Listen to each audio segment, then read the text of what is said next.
श्री गणेशाय नमः। श्री शिवपुराण विद्येश्वर संहिता पार्थिव पूजा की महिमा, शिव नैवेद्य भक्षण के विषय में निर्णय तथा बिल्व का महात्म, बिल्व मतलब बिल्व पत्र का महात्म आज मैं बताने चल रहा हूँ, तो ध्यान से सुने। तदंतर ऋषियों के पूछने पर किस कामना की पूर्ति के लिए कितने पार्थिव लिंगों की पूजा करनी चाहिए, इस विषय का वर्णन करके सूत जी बोले, महर्षियों, पार्थिव लिंगों की पूजा कोटि कोटि यज्ञों का फल देने वाली है। कलयुग में लोगों के लिए शिवलिंग पूजन जैसा श्रेष्ठ दिखाई देता है, वैसा दूसरा कोई साधन नहीं है। यह समस्त शास्त्रों का निश्चित सिद्धांत है। शिवलिंग भोग और मोक्ष देने वाला है। लिंग 3 प्रकार के कहे गए हैं, उत्तम, मध्यम और अधम, जो 4 अंगुल ऊंचा और देखने में सुंदर हो तथा वेदी से युक्त हो, उस शिवलिंग को शास्त्रज्ञ महर्षियों ने उत्तम कहा है। उससे आधा मध्यम और उनसे आधा अधम माना गया है। इस तरह 3 प्रकार के शिवलिंग कहे गए हैं, जो उत्तरोत्तर श्रेष्ठ हैं। ब्राह्मण, क्षत्रिय, वैश्य, शूद्र अथवा विलोम शंकर कोई भी क्यों ना हो, वह अपने अधिकार के अनुसार वैदिक अथवा तांत्रिक मंत्र से सदा आदर पूर्वक शिवलिंग की पूजा करे। ब्राह्मणों, महर्षियों, अधिक कहने से क्या लाभ? शिवलिंग का पूजन करने में स्त्रियों का तथा अन्य सब लोगों का भी अधिकार है। द्विजों के लिए वैदिक पद्धति से ही शिवलिंग की पूजा करना श्रेष्ठ है, परंतु अन्य लोगों के लिए वैदिक मार्ग से पूजा करने की सम्मति नहीं है। वेदज्ञ द्विजों को वैदिक मार्ग से ही पूजन करना चाहिए, अन्य मार्ग से नहीं। यह भगवान शिव का कथन है। दधीच और गौतम आदि के शाप से जिनका चित्त दग्ध हो गया है, उन द्विजों की वैदिक कर्म से श्रद्धा नहीं होती, कर्म में श्रद्धा नहीं होती, जो मनुष्य वेदों तथा स्मृतियों में कहे हुए सत्कर्मों की अवहेलना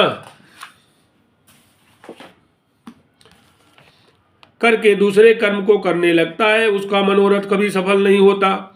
इस प्रकार विधि पूर्वक भगवान शंकर का नैवेद्यांत पूजन करके उनकी त्रिभुवनमयी 8 मूर्तियों का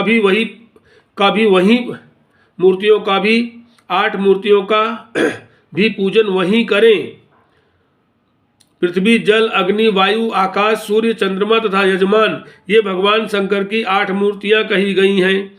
इन मूर्तियों के साथ सर्व, भव, रुद्र, उग्र, भीम, ईश्वर, महादेव तथा पशुपति, इन नामों की भी अर्चना करें। तदंतर चंदन, अक्षत और बिल्व पत्र लेकर वहां ईशान आदि के क्रम से भगवान शिव के परिवार का उत्तम भक्ति भाव से पूजन करें। ईशान नंदी, चंड, महाकाल, भृंगी, वृष, स्कंद,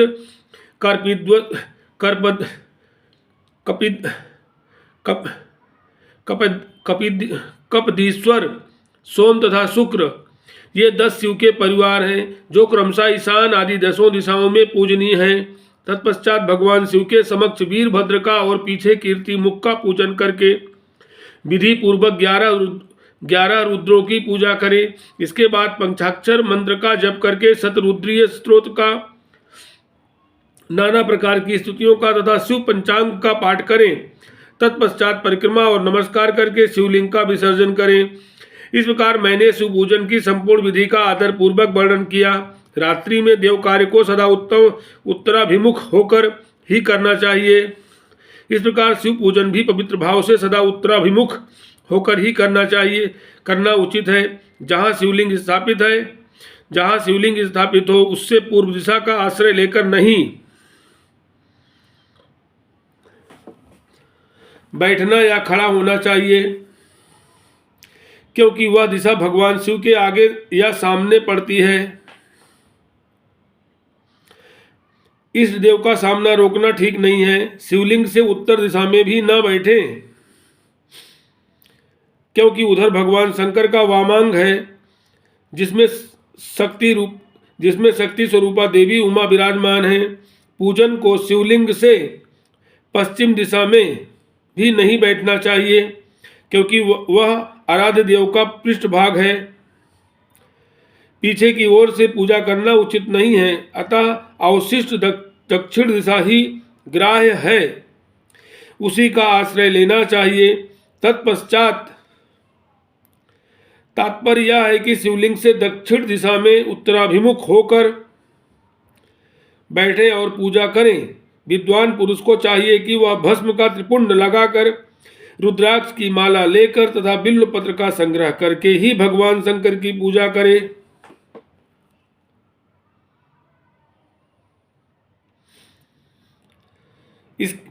इनके बिना नहीं। मुनिवरों, शिव पूजन आरंभ करते समय यदि भस्म न मिले तो मिट्टी से भी ललाट में त्रिपुंड अवश्य कर लेना चाहिए। ऋषि बोले, मुने, हमने पहले से यह बात सुन रखी है कि भगवान शिव का नैवेद्य नहीं ग्रहण करना चाहिए। इस विषय में शास्त्र का निर्णय क्या है, यह बताइए। साथ ही बिल्व का महत्व भी प्रकट कीजिए। सूत जी ने कहा, मुनियों, आप शिव संबंधी व्रत का पालन करने वाले हैं, अतः आप सबको शतशः धन्यवाद है। मैं प्रसन्नता पूर्वक सब कुछ बताता हूँ, आप सावधान होकर सुने। जो भगवान शिव का भक्त है, बाहर भीतर से पवित्र और शुद्ध है, उत्तम व्रत का पालन करने वाला तथा दृढ़ निश्चय से युक्त है, वह शिव नैवेद्य का अवश्य भक्षण करे। भगवान शिव का नैवेद्य अग्राह्य है, इस भावना को मन से निकाल दे। शिव के नैवेद्य को देख लेने मात्र से भी सारे पाप दूर भाग जाते हैं। उसको खा लेने पर तो करोड़ों पुण्य अपने भीतर आ जाते हैं। आए हुए शिव नैवेद्य को सिर झुकाकर प्रसन्नता के साथ ग्रहण करें और प्रयत्न करके शिव स्मरण पूर्वक उसका भक्षण करें। आए हुए शिव नैवेद्य को जो यह कहकर कि मैं इसे दूसरे समय में ग्रहण करूंगा, लेने में विलंब कर देता है, वह मनुष्य निश्चय ही पाप से बच जाता है। जिसने शिव की दीक्षा ली हो, उस शिव भक्त के लिए यह शिव नैवेद्य अवश्य भक्षणीय है। ऐसा कहा जाता है। शिव की दीक्षा से युक्त शिव भक्त पुरुष के लिए सभी शिवलिंगों का नैवेद्य शुभ एवं महाप्रसाद है, अतः वह उसका अवश्य भक्षण करे। परंतु जो अन्य देवताओं की दीक्षा से युक्त हैं और शिव भक्ति में भी मन को लगाए हुए हैं, उनके लिए शिव नैवेद्य भक्षण के विषय में क्या निर्णय है, इसे आप लोग प्रेम पूर्वक सुने। ब्राह्मणों, जहाँ से सालग्राम शिला की उत्पत्ति होती है, वहाँ के उत्तम लिंग में, रस लिंग, पारद लिंग में, पाषाण, रजत तथा सुवर्ण से निर्मित लिंग में, देवताओं तथा सिद्धों द्वारा प्रतिष्ठित लिंग में, केसर निर्मित लिंग में, स्फटिक लिंग में, रत्न निर्मित लिंग में तथा समस्त ज्योतिर्लिंगों में विराजमान भगवान शिव के नैवेद्य का भक्षण चंद्रायण व्रत के समान पुण्यजनक है। ब्रह्म हत्या करने वाला पुरुष भी यदि पवित्र होकर शिव निर्माल्य का भक्षण करके उसे सिर पर धारण करे तो उसका सारा पाप शीघ्र ही नष्ट हो जाता है। पर जहाँ चंड का अधिकार है, वहाँ जो शिव निर्माल्य हो उसे साधारण मनुष्यों को नहीं खाना चाहिए।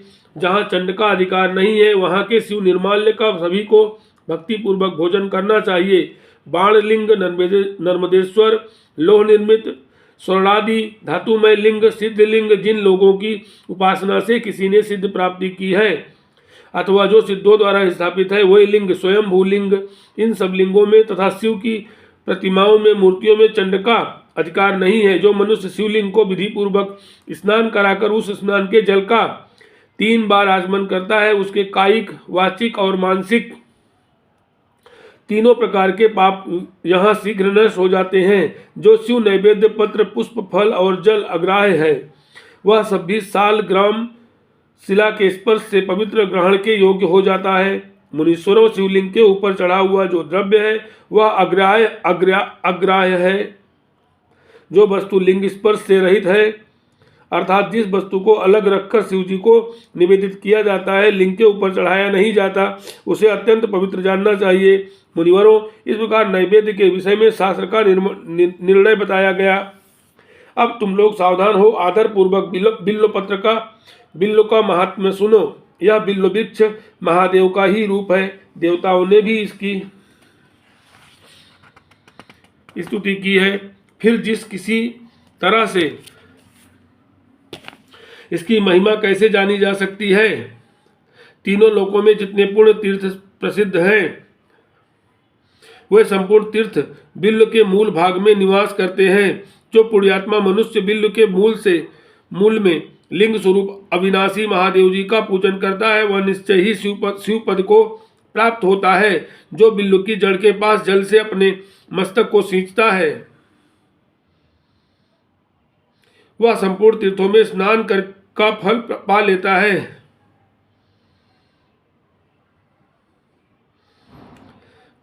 और वही इस भूतल पर पावन माना जाता है। इस बिल्व की जड़ के परम उत्तम थाले को जल से भरा हुआ देखकर महादेव जी पूर्णतया संतुष्ट होते हैं।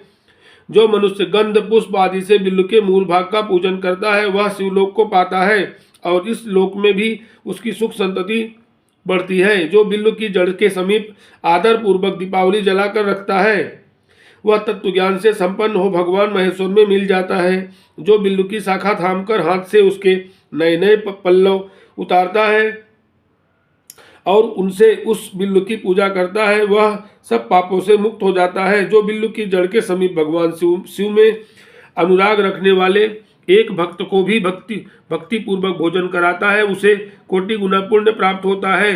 जो बिल्व की जड़ के पास भी शिव भक्त को खीर और घृत से युक्त अन्न देता है वह कभी दरिद्र नहीं होता।